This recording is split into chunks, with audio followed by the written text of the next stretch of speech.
வணக்கம். பாஜக மாநில பொருளாதார பிரிவு தலைவர் எம்.எஸ்.ஆவை போக்சோ வழக்கில் போலீசார் கைது செய்யப்பட்டிருக்கிறது. தற்போது பரபரப்பாக பேசப்பட்டு வருகிறது. பாரதிய ஜனதா கட்சியின் மாநில பொருளாதார பிரிவு தலைவராக பதவி வகித்து வருபவர் எம்.எஸ்.ஆ.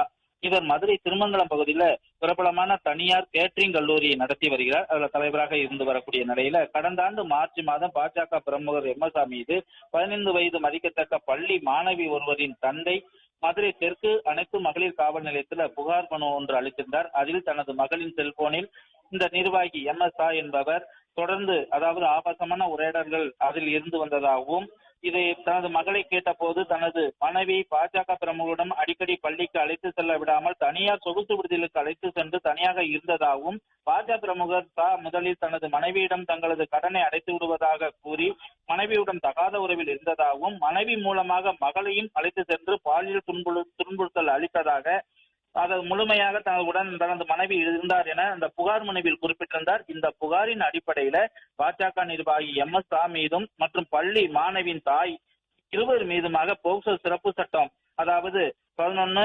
11(4), 12 ஆகிய 3 பிரிவின் கீழ வழக்கு பதிவு செய்து இது தொடர்பான வழக்கு மதுரை உயர்நீதிமன்ற கடந்த பல மாதங்களாக விசாரணை நடைபெற்று வந்தது. இந்த நிலையில இந்த வழக்கில நீதிமன்ற உத்தரவின் பேரில் நேற்று மீண்டும் விசாரணை நடைபெறுவதற்காக எம்.எஸ்.ஆ மீது புகார் கொடுக்கப்பட்டிருந்த நிலையில் பாதிக்கப்பட்ட சிறுமியையும் அவருடைய தாயாரையும் காவல் நிலையம் அழைத்து வந்து விசாரணை செய்தனர். விசாரணைக்கு பின்பாக அந்த எம்.எஸ்.ஆ பாஜக மாநில நிர்வாகியான எம்.எஸ்.ஆவை மீண்டும் அழைத்து வந்து விசாரணை செய்து தற்போது அவர் கைது செய்யப்பட்டிருக்கிறார்.